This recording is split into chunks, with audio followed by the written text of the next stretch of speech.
Hello നമസ്കാരം. മഴത്തോരു മുമ്പേടെ വരാനിരിക്കുന്ന ഒരു സൂപ്പർ എപ്പിസോഡിൻ്റെ സ്റ്റോറിയാണ് പറയാൻ പോകുന്നത്. അപ്പോൾ എല്ലാവരും സ്റ്റോറി മുഴുവനായിട്ട് കേൾക്കാൻ സപ്പോർട്ട് ചെയ്യുക. അങ്ങനെ നമ്മുടെ രോഹിത്തിനും ഭാര്യയ്ക്കും ആർക്കും ജാമ്യം കിട്ടുന്നില്ല. അവരെ ജയിലിലേക്ക് മാറ്റുന്നുണ്ട്. സബ് ജയിലിലേക്ക് മാറ്റുകയാണ്. റിമാൻഡിൽ 14 ദിവസത്തേക്ക് റിമാൻഡിലേക്ക് മാറ്റുന്നുണ്ട്. ആ സമയത്ത് എല്ലാവരും ആകെ തകർന്നു പോവുകയാണ്. ഹരിയെ രോഹിത്തിനെയോ അല്ലാതെ രോഹിത്തിനെ ഒന്ന് കാണാനോ സംസാരിക്കാനോ പോലും നമ്മുടെ ബാലചന്ദ്രൻ ഏർപ്പാടാക്കുന്ന വക്കീലിനെ കൊണ്ട് പറ്റുന്നില്ല.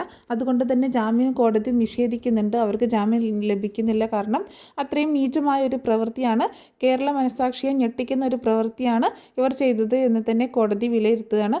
അങ്ങനെ പോലീസിൻ്റെ നിർബന്ധപ്രകാരം കൂടിയിട്ടാണ് അവരെ റിമാൻഡിലേക്ക് മാറ്റുന്നത്. ജാമ്യം നിഷേധിക്കണമെന്ന് പോലീസ് കോടതിയിൽ ആവശ്യപ്പെടുന്നുണ്ട്. പ്രതികൾ തെളിവ് നശിപ്പിക്കാനുള്ള സാധ്യതയുണ്ട് എന്നൊക്കെ കാണിച്ച് അവരെ സബ് ജയിലിലേക്ക് മാറ്റുന്നുണ്ട്. അതേസമയം ശരണ്യാണെങ്കിൽ ക്രിട്ടിക്കൽ കണ്ടീഷനിൽ ഹോസ്പിറ്റലിൽ തന്നെയാണ്. പിന്നീട് ഹോസ്പിറ്റലിൽ നിന്ന് ഡിസ്ചാർജായി വീട്ടിലേക്ക് പോവുകയും ചെയ്യുന്നുണ്ട്. ശരണ്യയുടെ മൊഴിയുടെ അടിസ്ഥാനത്തിലാണ് ഈ 4 പേർക്കും ജാമ്യം നിഷേധിച്ച് അവർ സബ് ജയിലിലേക്ക് റിമാൻഡിലേക്ക് മാറ്റുന്നത്. ഹരിയെയും രോഹിത്തിനെയും ഫ്രണ്ട്സിനെയും കാണാൻ പോലും ആരെയും അനുവദിക്കുന്നില്ല. അവർക്ക് വേണ്ടി ഹാജരാവുന്ന വക്കീലന്മാർക്ക് മാത്രമാണ് അവരോട് സംസാരിക്കാൻ സമയം കൊടുക്കുന്നത്. അതും സ്റ്റേഷനിൽ വെച്ചിട്ടൊന്നും അവരെ കാണാൻ സമ്മതിച്ചിട്ടുണ്ടായിരുന്നില്ല. ജാമ്യത്തിൽ ഒപ്പിടിയിക്കാൻ വേണ്ടിയിട്ട് സ്റ്റേഷനിൽ വെച്ചിട്ടൊന്നും അവരെ കാണാൻ അനുവാദം കൊടുത്തിട്ടുണ്ടായിരുന്നില്ല. അതുമാത്രമല്ല, അങ്ങനെ കോടതിയിൽ വെച്ചിട്ടാണ് പിന്നീട് അവർ കാണുന്നത്. ആ സമയത്ത് പോലും അവർക്ക് ജാമ്യം കോടതി നിഷേധിക്കുകയാണ് ചെയ്തിട്ടുണ്ടായിരുന്നത്. അങ്ങനെ സബ് ജയിലിലോട്ട് മാറ്റുന്നുണ്ട്. പിന്നീട് അവർ ഇതിൻ്റെ കേസിൻ്റെ ഓരോ ഹിയറിങ്ങും നടത്തുന്നതായിട്ട് ഡേറ്റ് ഇങ്ങനെ കോടതി പറയുകയും ചെയ്യുന്നുണ്ട്. ഇനി ആ ഡേറ്റിലായിരിക്കും കോടതി ഈ കേസ് വിളിക്കുക എന്ന് പറഞ്ഞതിൻ്റെ അടിസ്ഥാനത്തിൽ അവരെ സബ് ജയിലിലോട്ട് മാറ്റുകയാണ് ചെയ്യുന്നത്. അതേസമയം ബാലചന്ദ്രൻ ആകെ തകർന്നിരിക്കുകയാണ്. കാരണം രോഹിത്തിൻ്റെ ഒരു ഇഷ്യൂ ഭയങ്കരമായിട്ട് തകർത്തിരിക്കുകയാണ്. പുറത്തിറങ്ങാൻ പോലും പറ്റാത്തൊരവസ്ഥയിലാണ്. മനു ആണെങ്കിലും അങ്ങനെ തന്നെയാണ്. ആ സമയത്ത് ശിവശങ്കര മേനോനും നാട്ടിലെത്തുന്നുണ്ട്. എങ്ങനെയെങ്കിലും ഹരിയെ രക്ഷിക്കണം എന്നുള്ള ഒരു ഇതിൽ, ഹരിക്ക് ജാമ്യം വാങ്ങിച്ചു കൊടുക്കണം എന്നുള്ള ഒരു കാര്യത്തിന് വേണ്ടിയിട്ടാണ് ശിവശങ്കരനും ഇറങ്ങിത്തിരിക്കുന്നത്. പക്ഷേ ശിവശങ്കരൻ വരുന്ന സമയത്ത് ഇവിടെ പ്രോബ്ലം ആകെ മാറി മറിഞ്ഞിട്ടുണ്ടായിരിക്കും. കാര്യങ്ങളൊക്കെ കൂടുതൽ വഷളായിട്ടുണ്ടായിരിക്കും. എന്താണെന്ന് വെച്ചാൽ ഹരിയുടെ ഫോണിൽ നമ്മുടെ ബബിതയുടെ കുറച്ച് ഫോട്ടോസും വീഡിയോസൊക്കെ കണ്ടത് കാരണം അതിൻ്റെ ഇഷ്യൂ കൂടുതലായിട്ടുണ്ടാകും. അപ്പോൾ ഹരി ബബിതയെ ബ്ലാക്ക്മെയിൽ ചെയ്തിരുന്നു എന്നുള്ള കാര്യം തന്നെ വീട്ടിലും കുടുംബത്തിലൊക്കെ ഒന്ന് ഫ്ലാഷ് ആവുന്നുണ്ട്. അത് കമലയ്ക്ക് നമ്മുടെ ശിവേട്ടൻ്റെ കയ്യിൽ നിന്ന് തല്ലൊക്കെ കിട്ടുന്നുണ്ട് കേട്ടോ. ബബിതയെ മോശമാക്കി സംസാരിക്കുന്നുണ്ട്. അവളിവിടെ വന്നിട്ട് ഹരിയെ വളച്ചെടുക്കാൻ നോക്കിയതായിരിക്കും എന്നുള്ള രീതിയിലൊക്കെ സംസാരിക്കുമ്പോൾ കമലയ്ക്ക് തല്ല് കിട്ടുന്നുണ്ട് ശിവേട്ടൻ്റെ കയ്യിൽ നിന്ന്. അത് മാത്രമല്ല, പിന്നീടാണെങ്കിൽ അലീനയെക്കുറിച്ച് മോശമായിട്ട് കമല സംസാരിക്കുമ്പോൾ അതിനൊക്കെ തക്ക മറുപടി കൊടുത്തുകൊണ്ട് ശിവേട്ടൻ കമലയുടെ വായ അടപ്പിക്കുന്നുണ്ട്. അതിനുശേഷം ഇനിയിപ്പോൾ ബാലചന്ദ്രൻ ഡിസ്ചാർജായി വീട്ടിലേക്ക് എത്തുന്നുണ്ട്. ബബിതയാണെങ്കിൽ ആകെ ഡെസ്പായിട്ടാണ് ഇരിക്കുന്നത്. ഇതിൽ നിന്ന് എങ്ങനെ കയറും എന്നുള്ള ഒരു വിഷമത്തിലാണ്. കാരണം ഇങ്ങനൊരു സംഭവമൊക്കെ ഇപ്പോൾ എല്ലാവരും അറിഞ്ഞു. ഇങ്ങനെ വീഡിയോ ഉണ്ടായിരുന്നു എന്നുള്ള കാര്യമൊക്കെ എല്ലാവരും അറിഞ്ഞു. അലീന അറിഞ്ഞു. ബാലചന്ദ്രനോട് പറയുമെന്നാണ് പറഞ്ഞിട്ടുള്ളത്. അപ്പോൾ ആകെ ഒരു പ്രശ്നത്തിലാണ്. അപ്പോൾ അമലിനെ വിളിച്ചിട്ട് ഇതിനെപ്പറ്റി സംസാരിക്കാൻ നോക്കുമ്പോൾ അമലിൻ്റെ ഫോണിലേക്ക് കോൾ കണക്റ്റ് ആവുന്നില്ല. അമലിന് പിന്നെ കിട്ടുന്നില്ല കേട്ടോ. അപ്പോൾ അതിൻ്റെ ഒരു ടെൻഷനിലാണ് ബബിത. അതുപോലെ വൈജയന്തിയുടെ അടുത്തും അലീന വന്നിട്ട് കാര്യങ്ങളൊക്കെ പറയുന്നുണ്ട്. ഹോസ്പിറ്റലിൽ സുലോചനയാണ് ഈ കാര്യങ്ങളൊക്കെ പറഞ്ഞിട്ടുണ്ടായിരുന്നു. അലീനയെ കൊണ്ട് നിർബന്ധിച്ച് ഒപ്പിടിക്കാനൊക്കെ പോലീസ് ശ്രമിക്കുന്നുണ്ട് എന്നുള്ള കാര്യം പറയണം ആ കേസിൻ്റെ കാര്യത്തിൽ. അപ്പോൾ അതിനുശേഷം അലീന ഒരു ദിവസം ഹോസ്പിറ്റലിലേക്ക് ബാലചന്ദ്രനെ കാണാൻ വരുന്ന സമയത്ത് വൈജയന്തിയുടെ അടുത്തേക്കും ചെല്ലുന്നുണ്ട്. വൈജയന്തി ആണെങ്കിലും മുഖം കറുപ്പിച്ചിരിക്കുകയാണ്. അലീന അതൊന്നും കാര്യമാക്കാതെ ഹോസ്പിറ്റലിലെ കാര്യങ്ങൾ അന്വേഷിക്കുന്നുണ്ട്. ഇനി വീട്ടിലേക്ക് വരുന്നില്ല എന്നുള്ള കാര്യത്തെ കുറിച്ച് ചോദിക്കുമ്പോൾ നീ ഉള്ള വീട്ടിലേക്ക് ഞാൻ ഇനി വരാൻ പോകുന്നില്ല എന്ന് തന്നെ പറയാണ്. എന്താണെങ്കിലും നിങ്ങളുടെയൊക്കെ വാശിയുടെ അനന്തര ഫലമായിട്ട് മക്കളുടെ ജീവിതമാണ് നശിച്ചു കൊണ്ടിരിക്കുന്നത്. നീ കാരണമാടി എൻ്റെ രോഹിത്ത് ഇങ്ങനെയായി പോയത് എന്ന് അലീനയെ കുറ്റം പറഞ്ഞുകൊണ്ടിരിക്കുകയാണ് വൈജയന്തി. ആ സമയത്ത് അലീന ചോദിക്കുന്നുണ്ട്, ഞാൻ എന്ത് ചെയ്തിട്ടാണ് എന്നെയല്ലേ ഇങ്ങോട്ടേക്ക് ദ്രോഹിച്ചിട്ടുള്ളത്? ഞാൻ എന്തെങ്കിലും മോശമായിട്ട് ചെയ്തിട്ടുണ്ടോ എന്നൊക്കെ ചോദിക്കുമ്പോൾ നീ വന്നതിൽ പിന്നെയാണ് അവരുടെ മനസ്സിൽ ഇങ്ങനെയുള്ള ചിന്തകളൊക്കെ ഉണ്ടായത്. അതുവരെ ഇങ്ങനെയുള്ള ചിന്തകളൊന്നും ഹരിയുടെയും രോഹിത്തിൻ്റെയും മനസ്സിലൊന്നും ഉണ്ടായിട്ടുണ്ടായിരുന്നില്ല. നിന്നെ കണ്ടതിന് ശേഷമാണ് ഇങ്ങനത്തെ ചിന്തകളൊക്കെ വന്നത് എന്നൊക്കെ പറയുകയാണ് നമ്മുടെ വൈജ ഇങ്ങനെയൊക്കെ പറയുന്ന സമയത്ത് അലീന പറയുന്നുണ്ട്, വളരെ വിഷമമുണ്ട് ഇങ്ങനെയൊക്കെ പറയുന്നതിൽ. ഞാൻ എന്ത് തെറ്റ് ചെയ്തിട്ടാണ് എന്നെ ഇങ്ങനെ പഴിക്കുന്നത് എന്ന് വീണ്ടും ചോദിക്കുമ്പോൾ നീ വന്നതാണ് ഏറ്റവും വലിയ തെറ്റ്. നീ ഭൂമിയിൽ ജനിച്ചു വീണതാണ് ഏറ്റവും വലിയ തെറ്റ്. നിന്റെ പിഴച്ച തള്ള ഈ ഭൂമിയിലോട്ട് വിട്ടതാണ് ഏറ്റവും വലിയ തെറ്റ് എന്നൊക്കെ പറഞ്ഞ് കുറ്റപ്പെടുത്തുമ്പോൾ ഈ വാക്കുകളൊക്കെ മാഡം ഓർത്ത് വെച്ചോ. ഒരിക്കൽ ഈ വാക്കുകൾ മാഡം എന്നോട് പറഞ്ഞത് ഓർത്തിട്ട് ഏറ്റവും അധികം നെഞ്ചു പൊട്ടി കരയുന്ന ഒരു ദിവസം വരും.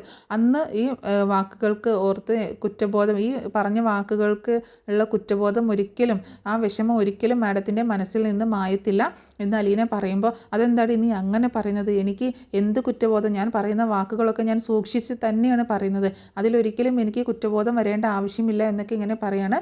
ശരി, എന്നാൽ ഞാൻ പോവുകയാണ്. മറ്റൊരു കാര്യം കൂടി പറയാം, എന്താണെങ്കിലും അമ്മയുടെ വഴിയെ തന്നെ മകളും പോകാനുള്ള സാധ്യതയുണ്ട് എന്ന് പറയണേ. അതെന്താണ് നീ അങ്ങനെ പറഞ്ഞത്? അമ്മയുടെ വഴിയെ മകളും പോകാനുള്ള സാധ്യത എന്ന് ചോദിക്കുമ്പോൾ, അല്ല, ഞാൻ പറഞ്ഞു വന്നത് ബബിത ആകെ മോശമായിട്ടുള്ള ഒരു കണക്ഷനിലൂടെയാണ് പോകുന്നത് എന്ന് പറയണേ. അതെന്താ നീ അങ്ങനെ പറഞ്ഞത്? ബബിതയ്ക്ക് എന്ത് പറ്റി? ബബിതയ്ക്ക് ഒരു ചെറുക്കനുമായിട്ടൊരു ബന്ധമുണ്ട്. അത് മാത്രമല്ല അവർ തമ്മിൽ ഇടയ്ക്ക് കാണാറുണ്ട്. 2 തവണ ബബിത വീട്ടിലേക്ക് അവനെ വിളിച്ചു വരുത്തിയിട്ടുണ്ട്. ഒരു തവണ ഞാൻ ഉള്ളപ്പോൾ തന്നെ വീട്ടിലേക്ക് വിളിച്ചു വരുത്തിയിട്ടുണ്ട്. മറ്റൊരു തവണ വീട്ടിൽ ആരുമില്ലാതിരുന്ന സമയത്ത് ഞാൻ വീട്ടിലേക്ക് വന്ന് കയറുമ്പോൾ ആ ചെറുക്കനും വീട്ടിലുണ്ടായിരുന്നു. അങ്ങനെ അവരെ 2 പേരെയും കൈയോടെ പൊക്കിയിട്ടുണ്ട്. ഞാൻ അവിടെ നിന്ന് ഓടിക്കുകയാണ് ചെയ്തിട്ടുള്ളത്. എപ്പോഴും ഫോൺ വിളിയാണ്, വാതിലടച്ച സംസാരമാണ്. പക്ഷേ ഇപ്പോൾ അതൊന്നുമല്ല പ്രശ്നം, മറ്റൊരു പ്രശ്നം കൂടിയുണ്ട്. ഇടയ്ക്കൊക്കെ ബബിത ആ പയ്യൻ്റെ കൂടെ കറങ്ങാനും പുറത്തേക്കും എവിടേക്കോ പോവാറും ഉണ്ട്. ഹോസ്പിറ്റലിലേക്കാണ്, അമ്മയെ കാണാനാണെന്നും പറഞ്ഞ് കൊല്ലപ്പള്ളിയിൽ നിന്ന് പോലും അവൻ്റെ കൂടെ എവിടെയോ പോയിട്ട് അവർ ഒരു വീട്ടിലേക്ക് കയറി ചെല്ലുന്ന വീഡിയോയും അവിടെ വെച്ചിട്ടുള്ള എന്തൊക്കെയോ വീഡിയോസ് ഹരിയുടെ ഫോണിലുള്ളത് പോലീസ് കണ്ടെത്തിയിട്ടുണ്ട്. പോലീസ് അതിനെപ്പറ്റി ചോദ്യം ചെയ്യാനായിട്ട് ബബിതയുടെ അടുത്ത് വന്നിട്ടുണ്ടായിരുന്നു എന്നുള്ള കാര്യം പറയുമ്പോൾ വൈജയന്തി ആകെ ഞെട്ടിത്തെറിച്ച് പോവുകയാണ്. എന്തൊക്കെയാണ് താനീ കേൾക്കുന്നത് എന്നോർത്തിട്ട്. അപ്പോൾ വൈജയ് ചോദിക്കുന്നുണ്ട്, നീ എന്താ ഈ പറയുന്നത്? നീ പറഞ്ഞതൊക്കെ സത്യമാണോ എന്ന് ചോദിക്കുമ്പോൾ, ഞാൻ വെറുതെ കള്ളം പറയേണ്ട കാര്യമില്ലല്ലോ, വേണമെങ്കിൽ ബബിതയോ കൃഷ്ണയോ വിളിച്ച് ചോദിച്ചു നോക്കി, അറിയാലോ സത്യം എന്ന് പറയാണ്. എന്താണെങ്കിലും അച്ഛനും അമ്മയും കൂടെയുള്ള ഈ പോരിൽ, ഈ യുദ്ധത്തിൽ മക്കളുടെ ജീവിതമാണ് താറുമാറായിട്ടിരിക്കുന്നത്. രോഹിത് ഇപ്പോൾ ജയിലിലാണ്. അപ്പോൾ ബബിതയാണെങ്കിലും ഇങ്ങനത്തെ ഒരു സിറ്റുവേഷനിലാണ്. ആ വീട്ടിൽ ആകെ ഇനി കൃഷ്ണ മാത്രമേ ഉള്ളൂ. അതിനെങ്കിലും ഒന്ന് രക്ഷിച്ചെടുക്കണം. ബബിതയെ ഇനിയും പറഞ്ഞ് മനസ്സിലാക്കിയിട്ടില്ല എന്നുണ്ടെങ്കിൽ അവളുടെ ജീവിതം കൈവിട്ടു പോകും. ഇപ്പോൾ തന്നെ ഏതറ്റം വരെ പോയിട്ടുണ്ടെന്ന് ആർക്കും പറയാൻ പറ്റത്തില്ല. അങ്ങനത്തെ ഒരു സിറ്റുവേഷനിലാണ് എന്നൊക്കെ അലീന പറയുമ്പോൾ വൈജയന്തിയുടെ നെഞ്ചൊന്ന് പിടഞ്ഞു പോകുന്നുണ്ട് കേട്ടോ. ശരിക്കും എന്താണ് സംഭവിക്കുന്നത് എന്നറിയാഞ്ഞിട്ട് ആകെ വിഷമിച്ചു പോവുകയാണ് വൈജയന്തി.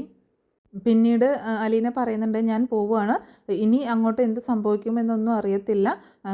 അച്ഛൻ ഇന്ന് ഡിസ്ചാർജ് ആകുമെന്നാണ് പറഞ്ഞിട്ടുള്ളത്. അച്ഛനെ വീട്ടിലേക്ക് ഇന്ന് കൊണ്ടുപോകും. പിന്നെ വീട്ടിലേക്ക് വരുന്നുണ്ടെങ്കിൽ വീട്ടിലേക്ക് വരാം. തൽക്കാലം എന്നെ പറഞ്ഞയക്കാൻ പറ്റില്ല എന്നാണ് അച്ഛൻ പറയുന്നത്. ഇനി അച്ഛൻ തീരുമാനിക്കുന്നത് പോലെ നടക്കുള്ളൂ. എന്താണെങ്കിലും മാഡം വീട്ടിലേക്ക് തന്നെ തിരിച്ചു വരണമെന്നാണ് എൻ്റെ ആഗ്രഹം. എൻ്റെ ആഗ്രഹമല്ല, മാഡം വീട്ടിലേക്ക് തിരിച്ചു വന്നാൽ മാത്രമേ കുട്ടികളുടെ കാര്യങ്ങൾ ഓക്കെ ആവുള്ളൂ. അല്ലാതെ മാഡം ഇനി വേറെ എവിടെയെങ്കിലും വീടെടുത്ത് പോയിട്ട് ബബിതയെ കൊണ്ടുപോയിട്ട് അത് കൂടുതൽ ഇഷ്യൂകളെ ഉണ്ടാവത്തുള്ളൂ. ശരിക്കും അച്ഛനും അമ്മയും കൂടെ നിന്നെങ്കിൽ മാത്രമേ ബബിതയെ ഇനി രക്ഷിക്കാൻ പറ്റത്തുള്ളൂ. പിന്നെ കൃഷ്ണമോള് കൂടി ഉണ്ടെന്നുള്ള കാര്യം ഓർക്കണം എന്നൊക്കെ ഇങ്ങനെ അലീനയോട് പറയുമ്പോൾ, അലീന പറയുന്ന കാര്യങ്ങളൊക്കെ കേട്ട് അതിങ്ങനെ കേട്ടുകൊണ്ടിരിക്കണം, അല്ലാതെ എതിർത്തൊന്നും വൈജയ് പറയുന്നില്ല.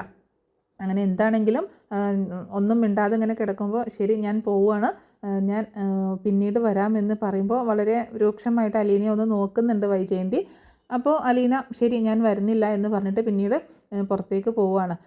പോകുന്ന സമയത്ത് ഒന്നുകൂടെ തിരിഞ്ഞ് നോക്കിയിട്ട് പറയുന്നുണ്ട്, ഒരുപാട് വിഷമമുണ്ട് ഇങ്ങനെ കിടക്കുന്നതിൽ, എനിക്കൊരുപാട് വിഷമമുണ്ട്. എഴുന്നേറ്റ് ഇവിടെ നിന്ന് ഡിസ്ചാർജ് ആയി വീട്ടിലേക്ക് വരികയാണെങ്കിൽ ഞാൻ നോക്കിക്കോളാം. എൻ്റെ സ്വന്തം അമ്മയെ പോലെ ഞാൻ നോക്കിക്കോളാം. എൻ്റെ സ്വന്തം അമ്മ തന്നെയാണ്, ഞാൻ അങ്ങനെ തന്നെയാണ് കാണുന്നത്. അങ്ങനെ തന്നെ ഞാൻ ഇനി അങ്ങോട്ടും കാണുകയുള്ളൂ. അതുകൊണ്ട് വീട്ടിലേക്ക് വന്നു കഴിഞ്ഞാൽ ഞാൻ നോക്കിക്കോളാം, ഒരു കുറവും വരുത്താതെ നോക്കിക്കോളാം. എല്ലാ ബുദ്ധിമുട്ടുകളും മാറുന്നത് വരെ ഞാൻ നോക്കിക്കോളാം. അത് കഴിഞ്ഞതിന് ശേഷം മാഡം എന്നെ എങ്ങോട്ട് വേണമെങ്കിലും പറഞ്ഞയച്ചോ, യാതൊരു കുഴപ്പമില്ല, ഞാൻ പോകാൻ തയ്യാറാണ് എന്ന് പറയാണ് അലീന. അത്രയും പറഞ്ഞുകൊണ്ട് അലീന അവിടെ നിന്ന് പോവുകയാണ്. അങ്ങനെ അലീന നേരെ ബാലചന്ദ്രൻ്റെ അടുത്തേക്ക് ചെല്ലുകയാണ്. എന്നിട്ട് പറയുന്നുണ്ട്, ബാലചന്ദ്രൻ ചോദിക്കുന്നുണ്ട്, നീ വൈജയെ കണ്ടോ എന്ന് ചോദിക്കുമ്പോൾ, കണ്ടു എന്ന് പറയണം. എന്നിട്ട് അവൾ എന്ത് പറഞ്ഞു എന്ന് ചോദിക്കുമ്പോൾ, ഒന്നും പറഞ്ഞില്ല, ഞാൻ കുറച്ച് കാര്യങ്ങൾ അങ്ങോട്ടേക്ക് പറയാമെന്ന് കരുതി ചെന്നതാണ്. പിന്നെ ഹോസ്പിറ്റലിൽ ഇങ്ങനെ എത്ര നാളെന്ന് വെച്ചാൽ കിടക്കുക, വീട്ടിലേക്ക് വരാനായിട്ട് പറഞ്ഞതാണ് എന്ന് പറയുമ്പോൾ അവൾ അതൊന്നും കേൾക്കത്തില്ല എന്ന് പറയാണ് ബാലചന്ദ്രൻ. ഞാൻ പറയാനുള്ളത് ഞാൻ പറഞ്ഞിട്ടുണ്ട്, ഇനി മാഡം തീരുമാനിക്കട്ടെ എന്ന് പറയാണ് അലീന. ശരി, അച്ഛൻ ഇന്ന് ഡിസ്ചാർജ് അല്ലേ, നമുക്ക് പോകാമെന്ന് പറയുന്നുണ്ട്. അപ്പോൾ ബാലചന്ദ്രൻ പറയുന്നുണ്ട്, ശരിക്കും പറഞ്ഞാൽ എനിക്ക് വീട്ടിലേക്ക് വരാനേ തോന്നുന്നില്ല. അവിടെ നടന്ന സംഭവങ്ങളൊക്കെ ഓർത്തിട്ട് എനിക്ക് ആകെ ഒരു വിമ്മിഷ്ടമാണ് അങ്ങോട്ടേക്ക് കയറി വരാനായിട്ട്. പക്ഷേ അവിടേക്ക് വരാതിരുന്നിട്ടും കാര്യമില്ലല്ലോ അച്ഛാ, ബാക്കി 2 മക്കൾ വീട്ടിലില്ലേ, അവരുടെ കാര്യങ്ങൾ നോക്കണ്ടേ, ഇപ്പോഴെങ്കിലും അവരുടെ കാര്യങ്ങളിലൊന്നും ശ്രദ്ധ കൊടുത്തിട്ടില്ല എന്നുണ്ടെങ്കിൽ അവരുടെ ജീവിതം കൂടി കൈവിട്ടു പോകും എന്ന് പറയാണ്. അതെന്താ നീ അങ്ങനെ പറഞ്ഞത് എന്ന് ചോദിക്കുമ്പോൾ, ബബിതയുടെ കാര്യം ഞാൻ അച്ഛനോട് സൂചിപ്പിച്ചല്ലോ, അവളെ ഒന്ന് ശരിയായ രീതിയിൽ കൊണ്ടുവരണം, അതിന് അച്ഛനും മാഡവും ആ വീട്ടിൽ വേണം, എന്നാലേ അത് ശരിയാവത്തുള്ളൂ എന്ന് പറയുമ്പോൾ, അതിന് വൈജ വരുമോ എന്ന് തോന്നുന്നില്ല എന്ന് പറയുമ്പോൾ, അതൊക്കെ വരുമായിരിക്കും എന്ന് അലീന പറയാണ്. പക്ഷേ വൈജയുടെ തീരുമാനം എന്ന് പറഞ്ഞിട്ടുണ്ടെങ്കിൽ, അലീന ആ വീട്ടിലുണ്ടെങ്കിൽ വൈജ വരില്ല എന്ന് തന്നെ തീരുമാനിക്കുകയാണ്. ഒരിക്കലും ആ വീട്ടിലേക്ക് പോവില്ല എന്ന് തന്നെയാണ് തീരുമാനം. ആ തീരുമാനത്തിനൊന്നും മാറ്റമില്ല. ഫോണിൽ ന്യൂസൊക്കെ കാണുന്ന വൈജ ആകെ തകർന്നു പോകുന്നുണ്ട്. രോഹിത്തിന് ജാമ്യം കിട്ടിയില്ല, ജയിലിലേക്ക് പറഞ്ഞയച്ചു എന്നത് ആ ന്യൂസ് കണ്ടിട്ട് വളരെയധികം വിഷമിക്കുന്നുണ്ട്. തൻ്റെ മകൻ ജയിലിൽ പോയി കിടക്കുകയാണല്ലോ എന്നോർത്തിട്ട് സങ്കടമുണ്ട്. പക്ഷേ അവൻ ചെയ്ത തെറ്റിനെ കുറിച്ചൊന്നും അപ്പോഴും ഓർക്കുന്നില്ല കേട്ടോ. അതിനെപ്പറ്റിയൊന്നും പറയുന്നൊന്നുമില്ല. അതിനെപ്പറ്റി റിഗ്രറ്റോ അങ്ങനെയൊന്നുമില്ല. അവനെ എങ്ങനെയെങ്കിലും രക്ഷിക്കണം എന്ന ചിന്ത മാത്രമേ വൈജയ്ക്കുള്ളൂ. പക്ഷേ മറ്റേ പെൺകുട്ടിയുടെ ഭാഗത്തു നിന്നൊന്നും ആരും ചിന്തിക്കുന്നില്ല, അലീനെ അല്ലാണ്ട്. ബാലചന്ദ്രനും തന്നെ രോഹിത്തിനെ ജാമ്യത്തിലൊന്ന് ഇറക്കണം എന്നുള്ള ഒരു ചിന്തയൊക്കെ ഉണ്ട്. സ്വന്തം മകനായി പോയില്ലേ എന്നുള്ള ഒരു ചിന്തയാണ്. പക്ഷേ അലീനയ്ക്ക് തെറ്റ് ചെയ്തിട്ടുണ്ടെങ്കിൽ അവർ ശിക്ഷ അനുഭവിക്കണം എന്നുള്ള ആ ഒരു ഒറ്റ തീരുമാനം മാത്രമേ ഉള്ളൂ. അത് മനുവിനോടും ബാലചന്ദ്രനോടും അലീന തുറന്ന് പറയുകയും ചെയ്തിട്ടുണ്ട്. എന്താണെങ്കിലും പിന്നീട് അലീന തന്നെയാണ് മുന്നിട്ട് ഇറങ്ങിക്കൊണ്ട് രോഹിത്തിനെ രക്ഷിക്കാനായിട്ട് വഴിയൊരുക്കുന്നത്. അതായത് രോഹിത്ത് തെറ്റൊന്നും ചെയ്തിട്ടില്ല എന്നുള്ള സത്യം മനസ്സിലാക്കുന്നത് അലീന തന്നെയാണ്. അതിനുശേഷമാണ് രോഹിത്തിനെ രക്ഷിക്കാനുള്ള ഒരു വഴിയായിട്ട് അലീന മുന്നോട്ട് ഇറങ്ങുന്നത്. ഇനിയിപ്പോൾ രോഹിത്തിനെ കാണാനായിട്ട് പോകുന്നുണ്ട്, ജയിലിലേക്ക് പോകുന്നുണ്ട് ബാലചന്ദ്രനും അലീനയും കൂടിയിട്ട്. അങ്ങനെ അവിടെ ചെല്ലുന്ന സമയത്ത് ബാലചന്ദ്രനും അലീനയും കൂടി രോഹിത്തിനെ കാണാനായിട്ട് പോകുമ്പോൾ രോഹിത്തിന് ആരെയും കാണാനൊന്നും താല്പര്യം ഉണ്ടായിരുന്നില്ല. പോലീസ് ചെന്നിട്ട് പറയുന്നുണ്ട് ഒരു വിസിറ്റർ ഉണ്ട് എന്ന് പറയുമ്പോൾ, എനിക്ക് ആരെയും കാണണ്ട എന്നാണ് രോഹിത്ത് പറയുന്നത്. പക്ഷേ പോലീസുകാരെ തന്നെ നിർബന്ധിച്ച് കൊണ്ടുവരികയാണ്. ആ സമയത്ത് ബാലചന്ദ്രനെയും അലീനയും കാണുമ്പോൾ രോഹിത്ത് ആകെ ഒന്ന് പകച്ചു പോകുന്നുണ്ട്. രോഹിത് ഇവരെ കണ്ടിട്ട് പെട്ടെന്ന് തിരിഞ്ഞ് അങ്ങോട്ട് നടക്കാനായിട്ട് തുടങ്ങുമ്പോൾ ബാലചന്ദ്രൻ വിളിക്കുന്നുണ്ട്, മോനെ നിൽക്ക് എന്ന് പറയാണ്. അങ്ങനെ രോഹിത് അവിടെ നിൽക്കുന്നുണ്ട്. ഇങ്ങോട്ടേക്ക് വാ എന്ന് പറയുമ്പോൾ ആ അഴിയുടെ അടുത്തേക്കായിട്ട് ഇങ്ങനെ വന്ന് നിൽക്കുകയാണ് രോഹിത്. അപ്പോൾ രോഹിത്തിൻ്റെ മുഖവും ഒക്കെ കണ്ടിട്ട് ആ സമയത്താണ് പിന്നീട് ബാലചന്ദ്രൻ രോഹിത്തിനെ കാണുന്നത് കേട്ടോ. ഇത്രയും നാൾ ഹോസ്പിറ്റലിലായിരുന്നില്ലേ, കോടതിയിലൊന്നും ബാലചന്ദ്രൻ പോയിട്ടുണ്ടായിരുന്നില്ല. ആ സമയത്ത് ഇങ്ങനെ കാണുമ്പോൾ എത്രയും കുറച്ച് ദിവസങ്ങൾ കൊണ്ട് ഒറ്റ ദിവസം കൊണ്ട് തന്നെ പറയാം, രോഹിത് ആകെ ഒരു വല്ലാത്ത ഒരു രൂപമായി മാറി എന്ന് മനസ്സിലാവുകയാണ് ബാലചന്ദ്രന്. കാരണം അത്രയും ആൾ മാറിപ്പോയിരിക്കുന്നു, രോഹിത് ആകെ മാറിപ്പോയിരിക്കുന്നു. മുടിയൊക്കെ ചെട പിടിച്ച് ആകെ ഒരു കോലം കെട്ടുപോയ, ഒരുപാട് പ്രായം കൂടിയതുപോലെയൊക്കെ തോന്നുകയാണ് ബാലചന്ദ്രന്. അപ്പോൾ ബാലചന്ദ്രൻ മോനെ എന്ന് വിളിക്കുമ്പോൾ, എന്നെ വിളിക്കേണ്ട, എന്തിനാണ് എന്നെ കാണാനായിട്ട് വന്നത്, എന്നെ കാണാനായിട്ട് ആരും വരണ്ട എന്ന് പറയുമ്പോൾ, മോനെ നിനക്ക് ജാമ്യത്തിനായിട്ട് അച്ഛൻ ശ്രമിക്കുന്നുണ്ട് എന്ന് പറയുമ്പോൾ, വേണ്ട എനിക്ക് ജാമ്യം വേണ്ട, എനിക്ക് ഇവിടെ നിന്ന് പുറത്തിറങ്ങണ്ട, എന്നെ രക്ഷിക്കാനായിട്ട് ആരും നോക്കുകയും വേണ്ട എന്നൊക്കെ രോഹിത് തറപ്പിച്ച് പറയണേ. അങ്ങനെ പറയരുത്, നിൻ്റെ ഭാഗത്തൊരു തെറ്റ് പറ്റിയിട്ടുണ്ടായിരിക്കും, പക്ഷേ ശരിയാണ്, അതിനെന്തെങ്കിലും പോകുംവഴി നമുക്ക് കാണാം എന്നൊക്കെ പറയുമ്പം, വേണ്ടാന്നല്ലേ പറഞ്ഞത്, എനിക്ക് ഈ കാര്യത്തിൽ സംസാരിക്കാൻ താല്പര്യമില്ല, എന്നോട് ആരും സംസാരിക്കാൻ വരണ്ട എന്ന് പറയുമ്പം അലീന പറയുന്നുണ്ട്, രോഹിത് ഇങ്ങനെയൊന്നും അച്ഛനോട് സംസാരിക്കല്ലേ എന്ന് പറയുമ്പോൾ, നീ ആരാടി എന്നോട് ഇങ്ങനെയൊക്കെ സംസാരിക്കാനായിട്ട്, നീ നിൻ്റെ പാട് നോക്കിപ്പോ എന്നൊക്കെ പറഞ്ഞുകൊണ്ട് അലീനയോടും തർക്കിക്കുകയാണ് രോഹിത്. അലീനയോടും ദേഷ്യപ്പെടുകയാണ്. എന്നെ രക്ഷിക്കാൻ ഇങ്ങോട്ടേക്ക് ആരും വരണ്ട, എന്നോട് സംസാരിക്കാനോ എന്നെ കാണാനോ ഒന്നും ആരും ഇങ്ങോട്ടേക്ക് വരികയോ വേണ്ട എന്ന് പറഞ്ഞുകൊണ്ട് ദേഷ്യപ്പെട്ടുകൊണ്ട് രോഹിത് അവിടെ നിന്ന് പോവുകയാണ്. അതും കൂടി ആയപ്പോൾ ബാലചന്ദ്രൻ ഒന്നും കൂടി തകർന്നു പോകുന്നുണ്ട്. അപ്പോൾ അലീന പറയുന്നുണ്ട്, സാരമില്ല അച്ഛാ, വാ നമുക്ക് പോകാം, രോഹിത് നമ്മളിനി ഇവിടെ നിന്നിട്ട് കാര്യമൊന്നുമില്ല, രോഹിത് നമ്മളെ കാണാനൊന്നും കൂട്ടാക്കത്തില്ല, നമുക്കിവിടെ നിന്ന് എന്തായാലും പോകാം എന്ന് പറഞ്ഞിട്ട് അലീന ബാലചന്ദ്രനെയും കൂട്ടിയിട്ട് പോവുകയാണ്. പിന്നീടാണെങ്കിൽ രോഹിത് സെല്ലിലേക്ക് തിരിച്ചെത്തുന്ന സമയത്ത് ഹരിയും ഫ്രണ്ട്സൊക്കെ ഉണ്ടല്ലോ, 4 പേരും ഒരു സെല്ലിൽ തന്നെയാണ്.